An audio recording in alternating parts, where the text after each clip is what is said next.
This June, Hamilton County has seen more drug overdose deaths than any 10-day stretch in 5 years.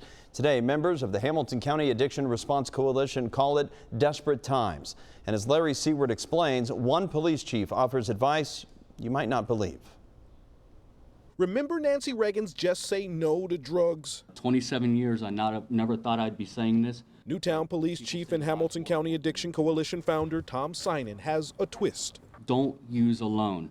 Have someone with you, because to me, it's more important that people save their lives. The county coroner counts 25 suspected overdose deaths in the last 10 days, the biggest cluster in years. It's still here, and it's not going away anytime soon, and unfortunately it's kind of caught a second wind. Causes vary, but recovery centers say coronavirus wiped out their support groups and forced places like Cincinnati Center for Addiction Treatment to cut housing in half for safety.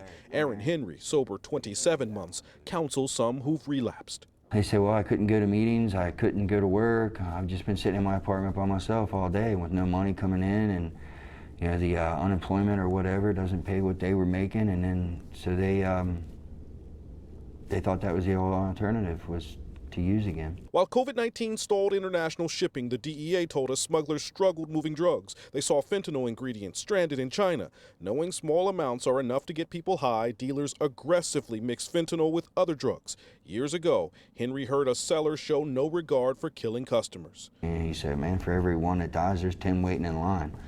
So they don't care.